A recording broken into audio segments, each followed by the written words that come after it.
Le téléphone portable, smartphone et tous les autres appareils électroniques nous sont très utiles au quotidien. Risque de courbature, de fatigue générale, d'insomnie, de faiblesse sexuelle, de surdité ou de cécité, des AVC, les charges électromagnétiques des téléphones portables, smartphones ou tout autre appareil électronique sont très dangereuses pour la santé et peuvent vous conduire à la mort. Utilisez désormais les autocollants anti-radiation GIA pour protéger et préserver votre vie. Les amis, faites comme moi, Gégé Lapino, en adoptant DMA GIA.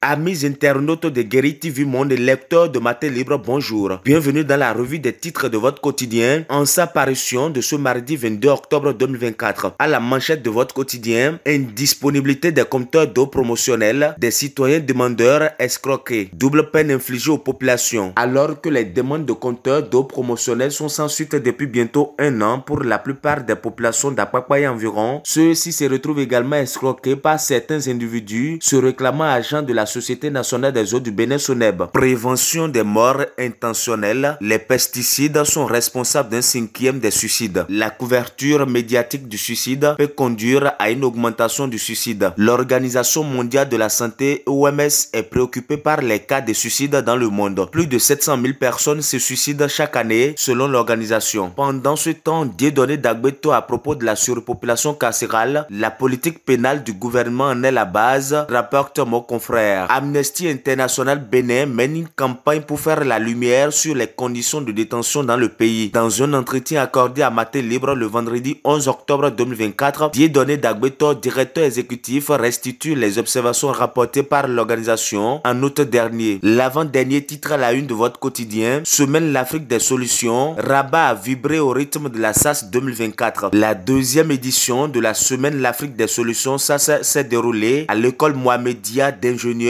relevant de l'université Mohamed V de Rabat du jeudi 17 au samedi 19 octobre 2024. La cérémonie d'ouverture qui s'est déroulée le jeudi 17 octobre a connu le lancement officiel de la première école pratique de journalisme de solutions en Afrique. Après Paris, la Semaine l'Afrique des solutions a posé ses valises pour la première fois en Afrique à l'université de Mohamed V de Rabat au Maroc. Organisée par l'organisation Notre Voix, la Semaine l'Afrique des solutions vise à rassembler des acteurs de solutions à différents niveaux autour d'initiatives concrètes à caractère économique, social, écologique, éducatif ou sanitaire, démontrant la créativité de l'Afrique. Et pour terminer la revue des titres de votre quotidien, Médias au Bénin, Radio Univers sous silence, écrit mon confrère. Depuis hier, lundi 21 octobre 2024, en République du Bénin, Radio Univers ne met plus. Ainsi en a décidé la Fédération nationale des étudiants du Bénin, FENEB, qui dénonce assez de dérives. Et c'est sur cette dénonciation de la Fédération nationale des étudiants du Bénin que nous mettons un terme à la revue des titres de votre quotidien. Merci de nous avoir suivis. À demain.